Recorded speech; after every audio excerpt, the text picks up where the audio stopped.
Hai, kembali lagi bersama saya Timothy Purnomo dan juga rekan saya Benny Johan dan Aryo Wicaksono malam hari ini di program online Bible Reading ya. Ya. Kabar semua? Baik. Hujan di tempat masing-masing? Baru berhenti. Udah berhenti. Oke. Kami bertiga berharap semua teman-teman yang mendengarkan ataupun melihat program ini dalam keadaan sehat, dalam keadaan aman, ya, selalu produktif, selalu kreatif dalam menjalani hari-hari di tahun yang baru. Kita semua baru melewati bulan pertama di tahun 2021 dan kami yakin banyak resolusi yang sudah mulai dijalani dan bagi yang masih remap masih mempersiapkan, masih ada waktu. Jangan khawatir, cari teman, cari referensi, dan jangan lupa berdoa supaya semua rencana bisa berjalan dengan baik. Ya, oke. Ben, Mas Aryo, udah siap? Siap. Kita mulai mau lanjut di 1 Korintus 3 nih. Ya. Gitu. Terakhir kita di 1 Korintus 2 kita belajar banyak hal tentang hikmat yang terakhir. Ya. Hikmat ya. Lalu malam hari ini atau sesi kali ini kita akan belajar dari tulisan Rasul Paulus yang menurut saya tuh setiap perkataannya tuh meaningful gitu ya. Gitu loh, dalam gitu loh, dan benar-benar rich of meaning gitu loh. Nah, di perikop pertama ini tentang perselisihan.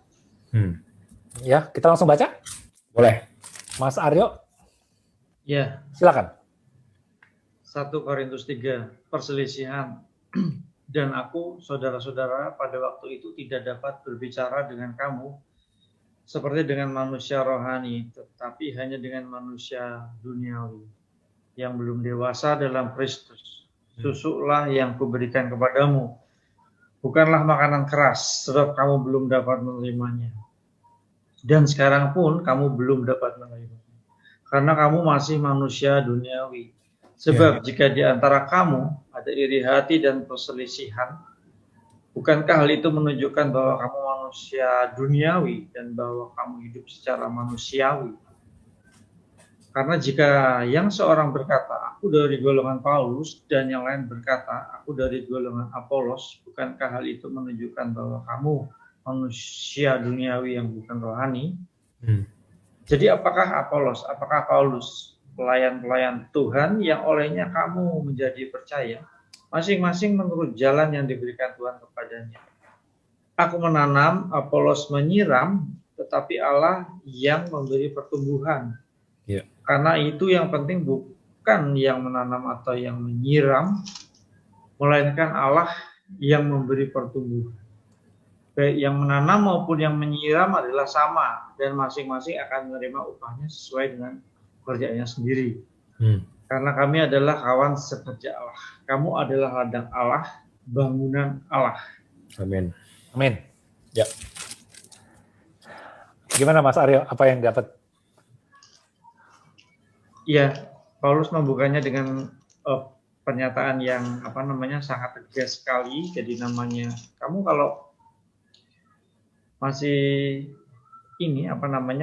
kalau masih berselisih, kamu berarti masih manusia duniawi, belum manusia rohani ya. Dan nggak penting kamu, nggak penting teman kamu, rekan sejawat kamu nggak penting, karena yang memberikan pertumbuhan itu adalah Tuhan.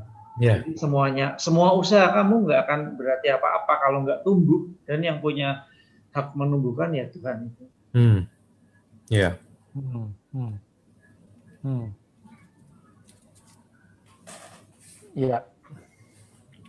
Halo? Ya, dengar. Halo? Oke, good. Soalnya signalnya kayaknya agak. Yes. Ya. Kalau gue dapat ini, Ben dan Mas Aryo. Ini kan satu pembukaan yang terkenal sekali ya tentang ini ya, tentang kedewasaan ya. Ya, jadi kedewasaan tuh bukan usia, ya, bukan posisi, ya, bukan level di mana kita ada, tapi justru dewasa itu manusia rohani kita gitu yang sudah menjadi matang, ya. Ya.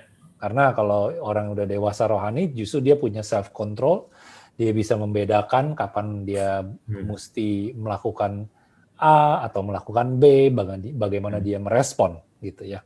Ya. Nah, cuman ada di ayat 6 itu ayat yang sangat terkenal juga tuh di dunia ini orang Kristen gitu ya. Tapi jangan salah gitu loh. Setelah dibaca lagi bahwa ayat 6 itu harus dibaca sampai habis gitu ya. Jadi jangan sampai aku menanam, Apolos menyiram, tetapi Allah yang memberi pertumbuhan. Tapi justru yang di bawahnya itu yang membuat kita jadi tahu gitu the whole, the complete meaning meaning statement yang Paulus tulis di sini gitu loh. Karena itu yang penting bukanlah yang menanam atau yang menyiram, melainkan Allah yang memberi pertumbuhan. Baik yang menanam maupun yang menyiram adalah sama. Nah, ini yang penting. Ya, orang biasa ribut di situ kan. Perpecahan ada di situ kan, justru kan. Justru dia bilang yang nanam sama yang nyiram sama. Masing-masing akan menerima upahnya sesuai dengan pekerjaan sendiri. Ini kerennya gini nih firman Tuhan.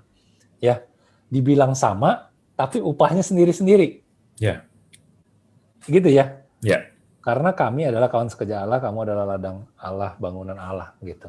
Itu sih yang gue dapet sih, gitu. Iya, benar. Jadi kalau kita dapat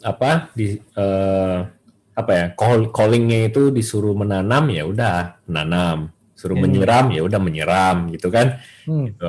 Memang mungkin ada musimnya pada saat kita yang tadinya siram sekarang kita tanam gitu. Jadi ya kan, jadi ya santai aja gitu. Karena yang penting usahanya. Ya, dan fokusnya adalah Allah. Di sini kan tulis Allah yang memberi pertumbuhan. Iya. Jadi itu juga selalu yang akhir-akhir kita sering bahas gitu loh. Melihatnya tuh ke Tuhan. Fokusnya tuh ke Tuhan gitu. Karena kalau nggak hati-hati ya bisa aja jadinya ya balik lagi yang tadi perselisihan terjadi karena fokusnya ke Apolos ya. Fokusnya ke Paulus gitu. Jadi malah ke orangnya gitu. Dan kalau bilang tentang pertumbuhan itu juga berbanding lurus dengan usaha ya. Kan Allah yang memberi pertumbuhan. So bagaimana caranya agar Allah memberikan kita pertumbuhan? Kan pertanyaannya gitu. Iya, benar. Jadi apa ya? Kalau gue baca perikop yang kayak gini Tim gitu. Kayak biasa kan gue selalu kayak highlight kata-kata pentingnya gitu. Nah, yang gue dapat tuh yang di ayat ketiga justru. Karena kamu masih manusia duniawi. Sebab jika di antara kamu ada iri hati dan perselisihan, nah dua kata itu gue highlight gitu. Jadi artinya kalau kita mau dewasa, ya mau nggak dibilang masih manusia duniawi, artinya iri hati itu harusnya udah nggak ada. Perselisihan itu harusnya udah nggak ada. Gitu. Jadi itu yang PR kita gitu loh. Jadi memang sih nggak langsung bikin kita langsung jadi kayak langsung bisa gitu kan. Tapi dalam berproses nih, kita, kayaknya gue udah lagi mulai membandingkan nih. Kayaknya gue udah mulai menuju ke iri hati nih. Teringat sama perikop ini. Kalau kayak gitu, artinya kamu masih manusia duniawi.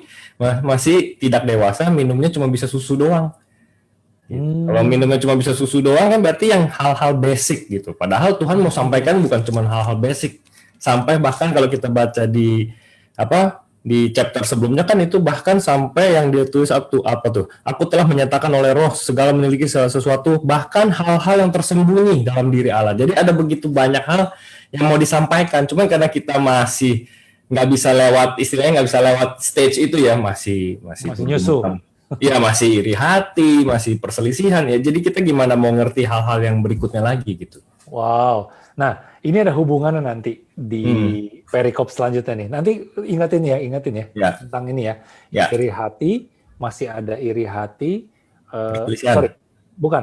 Mundur tadi ke tentang banyak hal yang mau dikasih tahu sama Allah, sama Tuhan.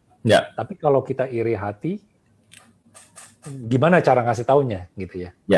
Gimana kita bisa tahu? Oke, stop dulu situ. Ayo kita lanjut dulu ya. Nanti. Oke, gue baca dulu, biar lu masih ingat ya.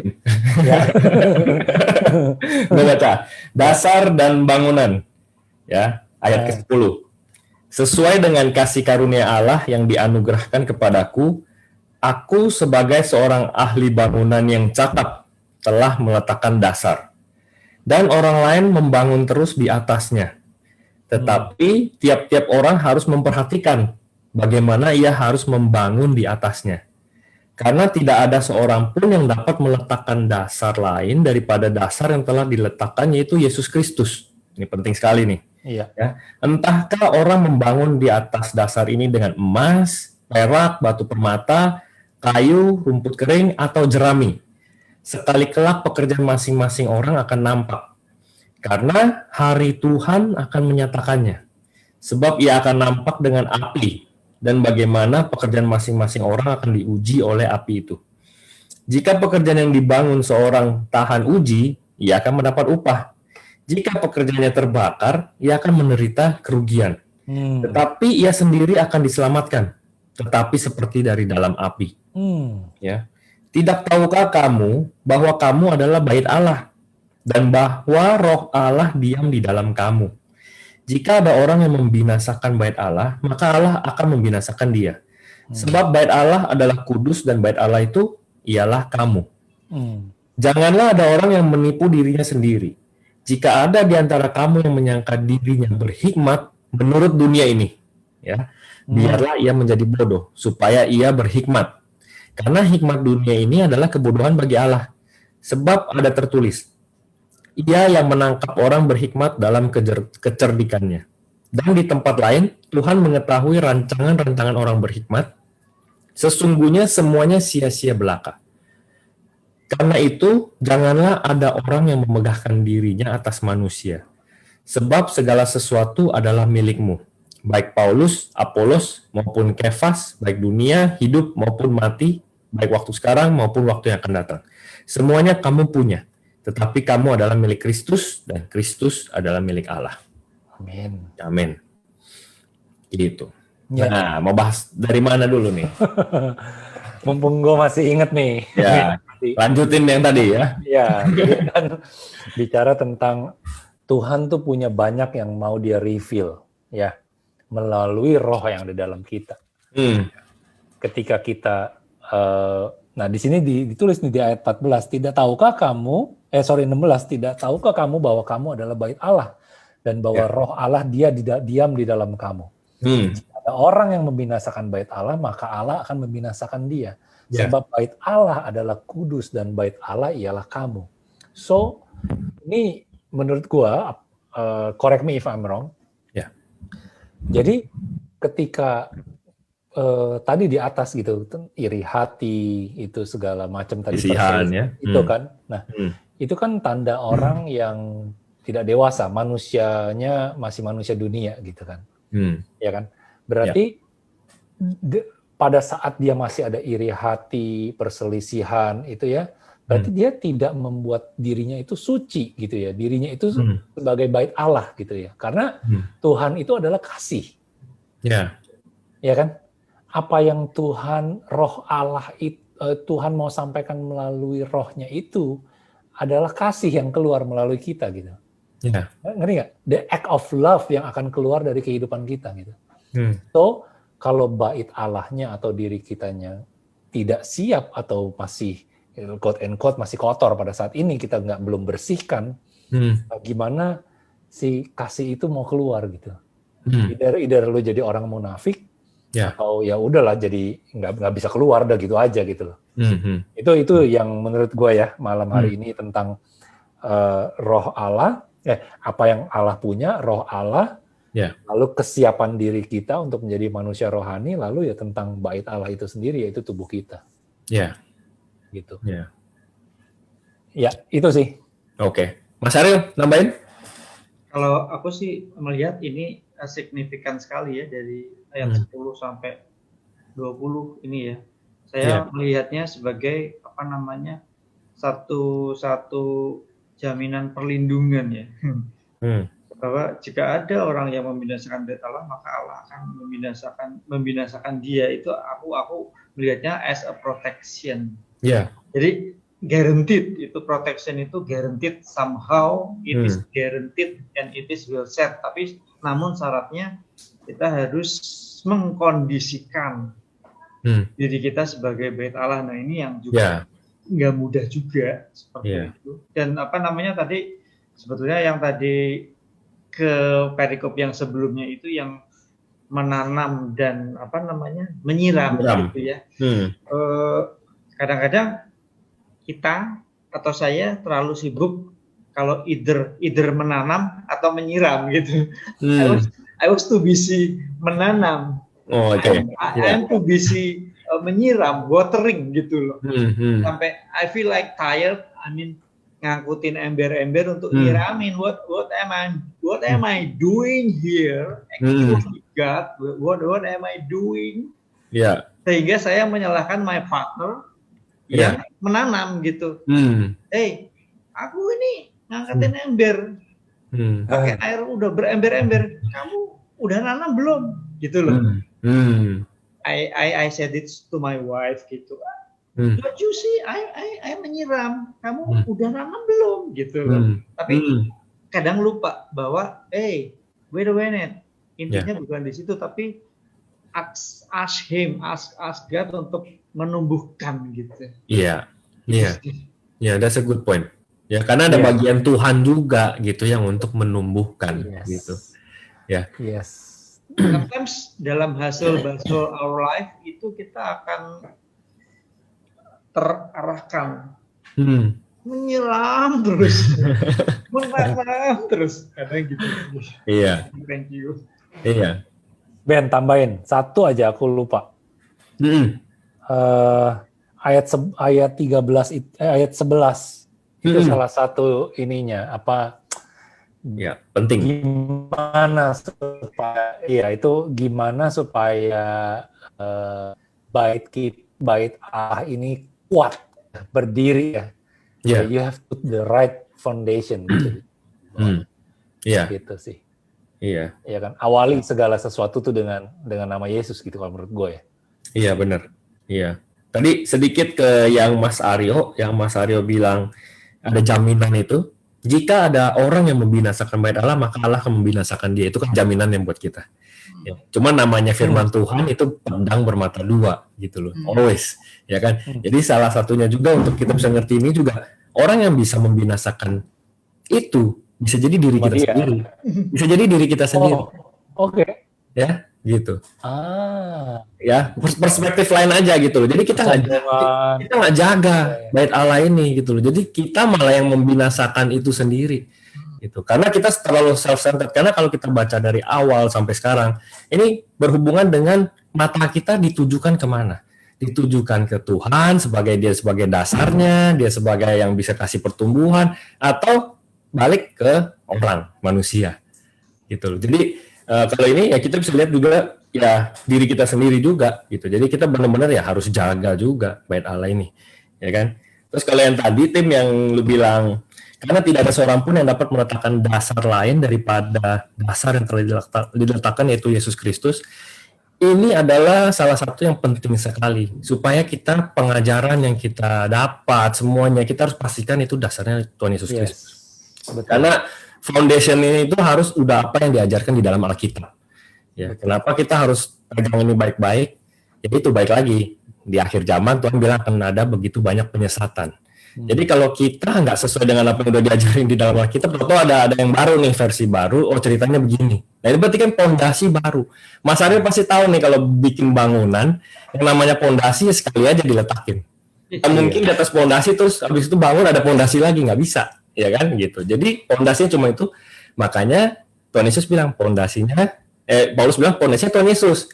Paulus sudah bangun nih di atasnya. Kalian lanjutin nih. Nah, yang kalian lanjutin pastikan itu tahan. Bukan, ini kan tadi dia bilang emas, perak, batu permata. Itu yang tahan kan? Yang nggak tahan kayu, rumput kering, jerami. Karena nanti dites dibilang pakai contohnya pakai api. Jadi pekerjaan kita yang kita bangun itu, let's say ya kayak berbagai macam lah relationship yang kita bangun, segala macam yang kita bangun. Itu kalau dasarnya Tuhan Yesus ada masalah, nggak kenapa-napa. Wow. COVID-19 itu menggoncangkan segalanya, ya kan? Yang kita bangun dengan benar-benar itu dia akan kokoh. Itu balik lagi ke yang perikop yang Tuhan Yesus bilang dua macam dasar tim, ya kan? Batu atau pasir. Ini dibangun di atas apa? Ya kan? Kalau dasarnya Tuhan Yesus, berarti dibangun di atas batu karang yang kokoh. Wow. Baru di atasnya nih kita bangun dengan bahan yang bisa survive nggak nih? Goncangan, api, apa segala macam ini. Itu. Selama ini banyak sih ya dalam pernikahan, dalam kita parenting, apa segala macam. Nah, lagi zaman-zaman ini itu dites. Apakah yang selama ini kita bangun itu pakai bahan-bahan yang benar, dasarnya yang benar. Karena kalau benar, goncangannya nggak akan, kerusakannya tidak separah itu, Tim. Ya. Ya, karena kalau yang ditulis di 2 dasar itu yang pasir begitu besar kerusakannya. Kelihatan langsung. Gila. Ini ayat 13 juga. Ya ini ayat ini pokoknya satu perikop bacaan ini gila ya. Ya. Entahkah orang membangun di atas dasar ini dengan emas, perak atau batu permata, kayu, rumput kering atau jerami, sekali kelak pekerjaan masing-masing orang akan nampak karena hari Tuhan akan menyatakannya sebab ia akan nampak dengan api dan bagaimana pekerjaan masing-masing akan diuji oleh api itu. Wow. Ya. Semuanya akan teruji, akan terlihat gitu. Bener nggak sih lu bangunnya itu udah bener belum? Kalau udah bener akan stay, masih ada itu bangunannya. Tapi kalau bangunnya nggak bener, ya habis semua. Kalau dari jerami apa segala macam kena api, tinggal abu udah. Ya. Ya itu ayat 14. Jawabannya. Ya, betul. Ya. Tambah 15 ya, jika pekerjaannya terbakar dia akan menderita kerugian, tapi ia sendiri akan diselamatkan, tapi seperti dari dalam api. Ya itu janji keselamatan Tuhan Yesus tuh luar biasa ya. Betul. Tapi kita harus lewatin bayarnya gitu. Iya, betul. Konsekuensi. Benar, jadi nggak optimal gitu kan. Ini yang paling sering nih muncul nih pertanyaan. Gue paling sering ditanya gini, Tim. Jadi kalau kita jadi orang Kristen, kita udah percaya Tuhan Yesus Kristus, kita selamat, pasti selamat nggak gitu. Tapi kalau orang yang masih ada di dalam dosa gimana? Jadi kan kalau udah pasti selamat, boleh dong masih ngasal aja gitu kan udah pasti selamat. Yes. Sering banget kan? Iya. Gitu. Ini this is the answer. Hidup dalam prosesnya itu jadi nggak optimal gitu loh. Ya, ngerasain kayak dicubit-cubit gitu sama api. Ya. Gitu. Iya kan? Ya. Kalau kita sering dengar bayar di depan lebih enak dibanding bayar di belakang. Iya. Pay it forward. Ya. Gitu Oke. ya. Lanjut kita ke 1 Korintus 5. 4. 4, Li. 1 Korintus 4. Oke, gue baca ya. Hmm. Tuhan adalah satu-satunya hakim. 1 Korintus 4 ayat 1. Demikianlah hendaknya orang memandang kami sebagai hamba-hamba Kristus yang kepadanya dipercayakan rahasia Allah. Yang akhirnya dituntut dari pelayan-pelayan yang demikian ialah bahwa mereka ternyata dapat dipercayai. Bagiku sedikit sekali artinya entahkah aku dihakimi oleh kamu atau oleh suatu pengadilan manusia. Malahan diriku sendiri pun tidak aku hakimi. Sebab memang aku tidak sadar akan sesuatu. Tetapi bukan karena itulah aku dibenarkan. Dibenarkan. Ya. Dia yang menghakimi aku ialah Tuhan. Karena itu janganlah menghakimi sebelum waktunya, yaitu sebelum Tuhan datang. Ia akan menerangi juga apa yang tersembunyi dalam kegelapan. Dan ia akan memperlihatkan apa yang direncanakan di dalam hati. Maka tiap-tiap orang akan menerima pujian dari Allah. Ya. Balik lagi kan ke depan tadi kan? Ya. Gimana nih yang ini? Gimana? Sebab memang aku tidak sadar akan sesuatu, tapi bukan karena itulah aku dibenarkan. Dia yang menghakimi aku, ialah Tuhan. Karena itu janganlah menghakimi sebelum waktunya. Nah, itu sebelum Tuhan datang. Nah, ini sih berbicara tentang ini sih, bahwa jangan sampai kita menjadi hakim atas orang lain ya. Itu yang tersurat ya. Ya. Gitu. Tapi ada hal yang kabar baiknya adalah tentang terang di sini sih gitu loh. Justru Tuhan ini bukan hanya sebatas, kalau yang gue lihat ya di sini sebagai hakim aja yang akan menghakimi, tapi dia akan mereveal gitu loh. Dia akan menerangi juga apa yang tersembunyi gitu loh. Iya. Ya kan? Betul. Nah, ini mungkin bisa dipakai juga pada saat kita nggak tahu nih mau jalan kemana gitu loh. Ya kan? Kita mau jalan kemana gitu loh. Apa yang selama ini kita belum tahu ya kita harus tahu siapa sumbernya gitu loh. Bisa nggak sih dipakai begitu, Ben? Gue mau tantang dengan pemikiran kalian ya, pakai satu ayat dari Yohanes 7 ya. Oke. Yohanes 7 ayat 24. Coba buka dulu, nanti gue baca. Ayat 24. Ayat 24. Ini kan tadi kan ditulis karena itu janganlah menghakimi sebelum waktunya, gitu kan? Ya. Yaitu sebelum Tuhan datang gitu, ya. Berarti kan artinya don't judge, gitu. Ya, orang Kristen tuh sering digituin, jangan menghakimi orang lain, gitu. Tapi pertanyaannya adalah pada saat kita nggak bisa membedakan nih misalkan, kita nggak bisa judge yang mana yang benar, yang mana yang salah, terus kita gimana bedainnya, gitu ya? Gue mau tantang pemikiran dulu, karena di Yohanes 7 ayat 24 itu, janganlah menghakimi menurut apa yang nampak, tapi hakimilah dengan adil. Itu ya betul ya firmannya ya? Betul. Ya. Betul ya? Artinya di situ kan disuruh, betul. Di situ kan artinya disuruh hakimilah dengan adil. Jadi yang benar yang mana? Jadi boleh menghakimi apa nggak boleh menghakimi? Gitu. Ya. Kan selalu itu jadi pergumulannya. Kalau kita lagi melihat sesuatu, kita mulai mau membahas, dan kita mulai seakan-akan kita jadi kayak, lu nggak boleh menghakimi orang kayak gitu. Kalau sering digituin gitu misalkan, ya kan? And then pada saat kita baca Yohanes 7:24, janganlah menghakimi menurut apa yang nampak, tapi hakimilah dengan adil.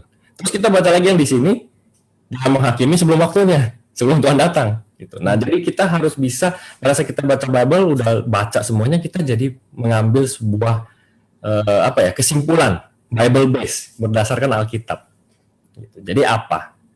Coba kalau kayak begitu, kan nggak mungkin dong kontradiktif, nggak mungkin ayat yang di 1 Korintus yang dibilang Paulus terus kontradiktif sama Yohanes ya. Berarti gimana? Masa satu Alkitab ini kontradiktif? Jadi mau percaya nggak mungkin. Jadi itu kita harus hapus dulu. Artinya ini tidak kontradiktif. Benar ya? Kita setuju dong. Ini nggak boleh kontradiktif. Karena kalau kontradiktif, ini jadi masalah. Gitu. Jadi ini tidak kontradiktif. Ya. Oke. Kalau menurut gua ini kata kuncinya ada di adil ya. Ya. Ada di adil. Karena sesuatu yang adil itu ada dasarnya. Dasarnya itu adalah kebenaran di sini. Kalau menurut gua gitu loh. Nah, kebenaran itu siapa? Ya Tuhan Yesus. Tuhan Yesus itu apa? Seperti apa karakternya, sifatnya, ya balik lagi. Ajarin firmannya, ya, perintahnya, apa segala macam. Ya. Jadi berhubungan dengan pertanyaan gue tadi tuh yang tentang terang gitu loh. Pada saat kita tahu dasarnya kebenaran itu siapa? Tuhan Yesus. Tuhan Yesus tuh cara bekerja gimana? Dia mereveal, dia memperlihatkan. Ya. Jadi kebenaran ini yang akan memperlihatkan. Sehingga kita bisa ngambil keputusan this is adil atau enggak adil, ngerti nggak sih? Ya. Itu menurut gue sih hubungannya itu. Dan kalau ditanya boleh tentang menghakimi, di sini ya tetapi hakimilah dengan adil, tapi berdasarkan kebenaran itu sendiri, berdasarkan Yesus ya, biblical truth-nya apa? Betul. Gitu. Betul. Jadi sebelum kita bisa punya bagian itu, ya jangan menghakimi. Nah, gitu loh. Jadi nggak buru-buru, gitu loh. Nggak langsung jebret, dengar ini, dengar itu langsung. Kesimpulannya begini, ya kan? Ya. Terkecuali setelah kita melihat segala sesuatu, kita udah liatin benar-benar muncul kan kayak kata lo tadi, Tuhan akan reveal, ya kan? Iya. Ternyata pas udah reveal, oh kelihatan, bener kan? Gitu. Yang mana yang benar, mana yang salah. Then you can judge righteously. Gitu. Judge righteously, benar. Yeah. Nah ini juga pedang bermata dua ya, kalau menurut gue ya. Jadi jangan sampai kita keblinger juga nih teman-teman semua yang denger ini ya. Keblinger tuh bahasa Jerman kayaknya. Jadi jangan sampai Jerman Barat ya. Iya, Jerman Barat. Zaman Pak Kumis. Ya pokoknya Jadi jangan sampai kita keblinger juga dengan ayat ini gitu. Betul. Karena kita merasa tahu firman Tuhan, wow, gue hakimin semua orang. Iya. Iya, makanya kita jadi harus punya balance gitu loh. Kasih. Kasih semuanya kita baca ya kan, di sini bilang jangan menghakimi tapi ada konteksnya seperti ini. Di satunya Yohanes bilang hakimilah tapi dengan keadilan. Ya kan, righteously yang tadi. Terus di sini ada satu lagi kalimat Tim, di mana ditulis ia akan memperlihatkan apa yang direncanakan di dalam hati, yang di ayat 5 itu. Iya. Ya kan? Dia itu kan Tuhan. Nah, apa yang direncanakan di dalam hati itu motivasi.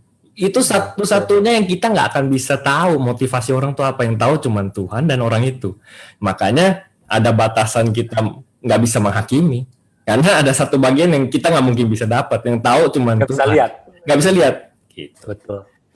Iya. Setuju. Betul.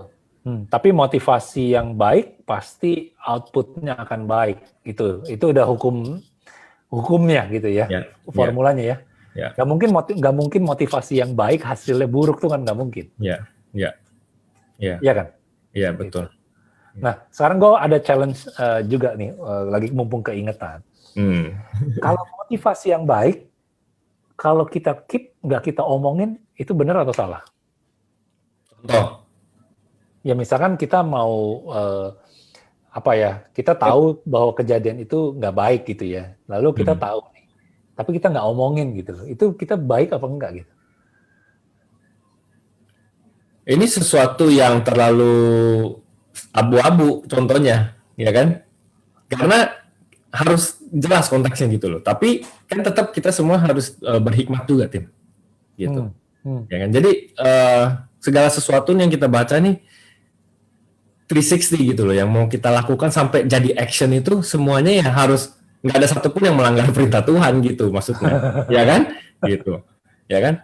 Tapi makanya gue nggak ngerti apa yang tadi lu tanya itu. Misalkan motivasinya baik, tapi nggak diomongin. Jadi gini, dalam satu keadaan gitu ya, keadaan kita melihat orang itu melakukan kesalahan, ya. Kita tahu sebagai orang Kristen, sebagai anak Tuhan, kita tahu bahwa itu salah. Tapi kita tidak mengatakannya, kita tidak mengatakannya bahwa kita tidak, motivasi baik kita itu tidak kita tunjukkan gitu loh ke orang ini, bahwa kita kasih tahu, Ben, jangan begitu, nanti begini. Tapi itu tidak dilakukan gitu loh. Itu baik atau enggak gitu, itu benar atau salah gitu. Ya, itu semua kembali lagi, lu kan semua punya free will, Tim. Terus tapi kan udah diajarin juga prinsipnya. Ya kan, prinsipnya Tuhan, kalau ada yang melanggar, kasih tahu, ajak ketemu, ya kan?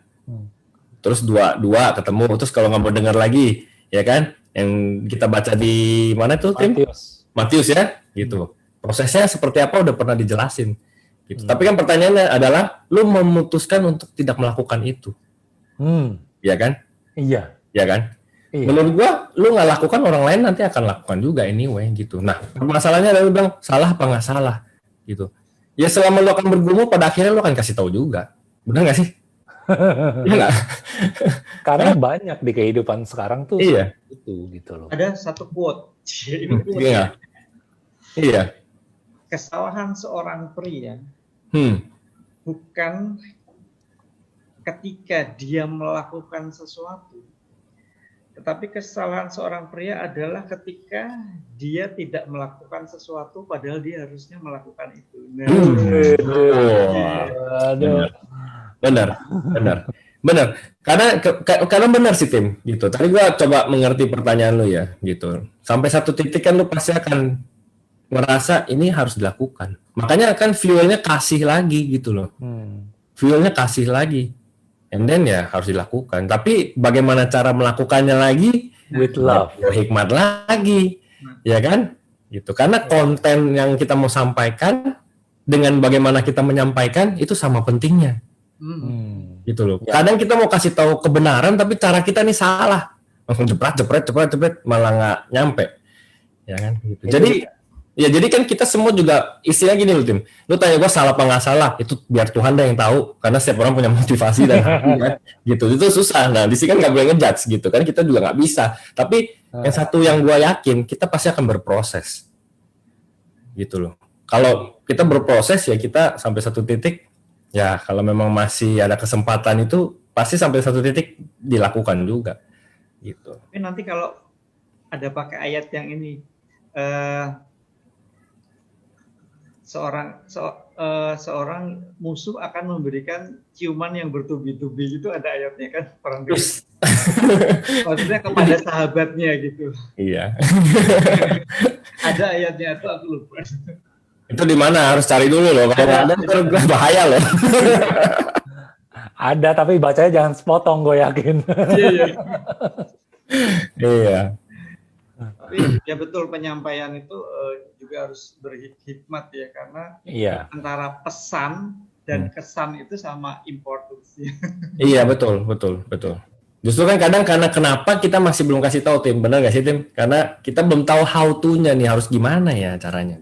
Iya, kadang-kadang kan kita jadi nanti dibilang nih tukang ngadu, nanti dibilang apa, kan banyak ya kejadian sehari-hari seperti itu. Jadi kita lebih condong kita diem deh, biarpun kita tahu motivasi kita baik gitu, kayak kita mau ngasih tahu pemimpin kita gitu ya. Pada saat kita mau ngasih tahu pemimpin kita kan pasti kita berpikirnya berkali-kali tuh gitu kan, tahu nggak ya, kasih tahu nggak ya. Padahal yang mau kita kasih tahu mungkin kebenaran gitu loh. Cuman kan kebenaran itu kadang-kadang bites gitu ya. Gitu. Iya, betul. Jadi ya perlu berproses, perlu waktu. Dan nanti when the time comes, kita pasti langsung tahu. Kalau memang itu saatnya, ya tahu pasti. Ya kan?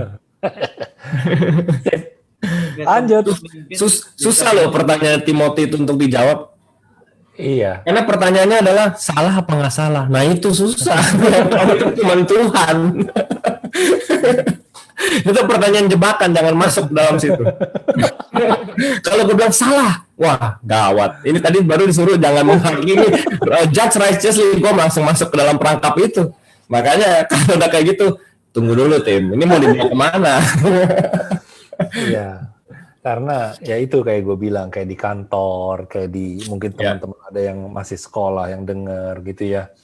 Di dalam keluarga gitu ada orang yang menyimpang, kasih tahu nggak ya gitu loh. Ya kan, kita tahu itu tidak benar, ya kan, kita tahu bahwa motivasi kita kalau kita ngomongin ini menjadi sesuatu yang baik gitu, cuman kadang-kadang kan butuh itu tadi gitu loh, meyakinkan diri gitu loh. Salah apa enggak nih gua kasih tahu gitu. Hikmat dan cara. Betul. Do it with love. Betul. Kalau kebenaran sih tetap harus dikasih tahu sih. Gitu. Justru itu kan makanya kita jadi bergumul, gimana ya kasih tahu apa enggak ya? Itu karena kebenaran itu harus keluar. Ya kan? Gitu. Iya. Dan yang tentang tadi berdua-dua itu juga sesuatu yang benar. Cuman di realita yang kasih tahu dengan ada orang lain kan, supaya ada saksi maksudnya kan gitu kan. Cuman kalau ada di dunia sekarang jadi gosip. jadi bahan gosip, nggak ngajakin temen. Lu mau tahu nggak sesuatu gitu. Iya. So, hikmat ya. Iya. Yuk. Oke. Mau abisin? Boleh, lanjutin lagi ya. Masih panjang sih. Kita next ya? Ya, next aja. Oke, cut di sini ya. Iya. Kita sampai direndahkanlah dirimu. Oke, teman-teman semua, terima kasih sudah mengikuti program online Bible Reading malam hari ini. Apa yang kita sudah sama-sama pelajari tentang tentang perselisihan, tentang bagaimana kita harus mempersiapkan diri kita supaya janji Tuhan, rencana Tuhan itu kita bisa tahu melalui Roh Allah yang ada di dalam kita, ya. Caranya adalah ya jangan ada iri hati, jangan ada dengki, jangan ada perselisihan, ya. Persiapkan diri kita untuk menjadi bait Allah tadi gitu loh. Satu yang penting juga, judge tentang menghakimi tadi ini penting banget ya. Ini so good nih. Jadi selama ini kita selalu dengar jangan menghakimi orang lain. Walaupun kita tahu orang itu salah. Jangan menghakimi ya. Tapi di Yohanes 7 ayat berapa? 7 ayat 24. 7 ayat 24 justru dia bilang hakimilah dengan adil. Ya. Jadi ya kita balik lagi, adil itu adalah ketika kita tahu bahwa itu dasarnya adalah kebenaran. Karena keadilan kan harus pasti ada dasarnya. Ya kan? Hakim memutuskan untuk orang itu dapat hukuman seperti apa karena dia ada dasarnya, kitab undang-undangnya gitu. Kalau kita hakimi dengan berdasarkan kebenaran. Kebenaran itu siapa? Ya Tuhan Yesus. Betul. Karena dia yang akan memperlihatkan bahwa itu salah atau tidak, itu benar atau tidak. Kan? Nah di situ sih. Jadi itu kita belajar malam hari ini suatu yang dari suratnya Pak Paulus, Rasul Paulus. So good. Ada lagi, Ben? Cukup ya? Cukup, Mas Aryo? Cukup. Oke. Terima kasih banyak sudah hadir. Selalu jaga kesehatan, selalu produktif, kreatif, berdoa, dan berjaga-jagalah. Tuhan Yesus memberkati. God bless. Bye-bye.